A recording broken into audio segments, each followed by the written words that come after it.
We have purpose in our lives, and we've got to find that purpose. And today, the Oklahoma Bureau of Narcotics has purpose. There is an evil out there that wants to really steal everything good in Oklahoma, and it's called drug traffickers. And what we are as an agency and as a law enforcement community, we're here to do something about it. We have to stand strong in Oklahoma against these ills, against this social problem, against these folks that want to make a profit off the backs of our children. We have to stand strong today, and we will jointly, all of law enforcement, I don't care what your badge says, we have to go forward and go and with great strength and know that we've got to rescue the future of our state. But what a better way to do it than have a good, resourceful group of people, officers and agents doing this battle out here and making the bad guys pay for it, making the cartels pay for it, take from their profits. And by the way, they're a very well-funded company. They have billions in the bank. They have stacks of cash. And I tell you, they don't like to lose their money. And they don't like to lose it to the good guys who's going to battle them, who's going to be on the highways and the hedges and in the ditches and trying to fight these guys. This is a profit-driven enterprise, whether you're talking about domestic sources of drugs, such as people cooking meth, growing it, they're selling it for profit, or you're talking about international sources of drugs, such as the drug cartels.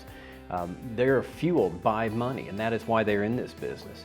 And when they get the money back down to Mexico, and we're talking billions with a B of American currency from the drug trade going back into Mexico to fuel these operations, it just continues to make these cartels stronger.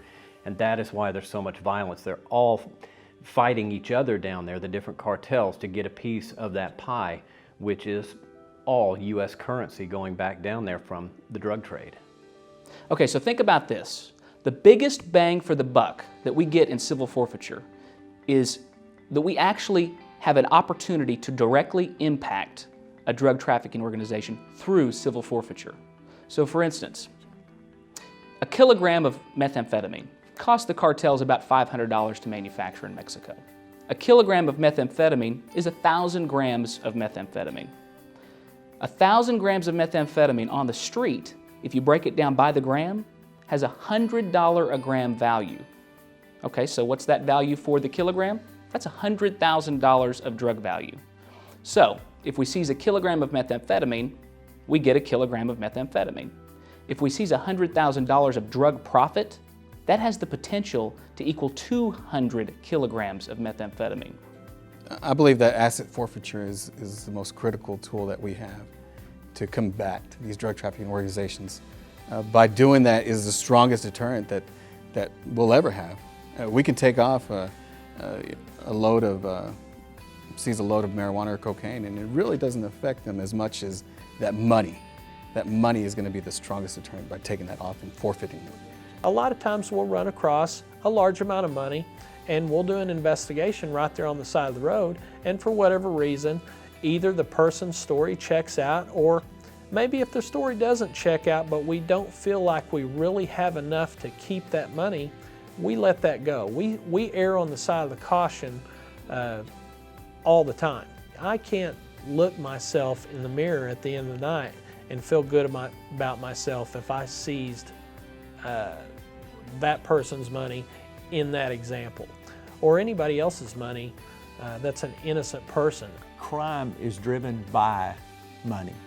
The love of money is the root of all evil. And the bottom line is that the drug cartels have to have this money.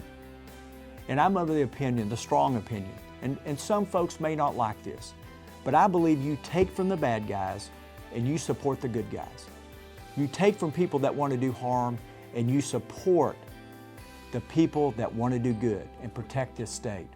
So I think that the asset monies that are seized, that go into law enforcement, is used for law enforcement. We have to be smart about this. We have to be above board about this. We have to do what's right. But don't kid yourself. When we take away from them, the bad guys, and give to the good guys, it's helping the plot. It's helping this mission. It's helping this journey. And we have to keep it that way.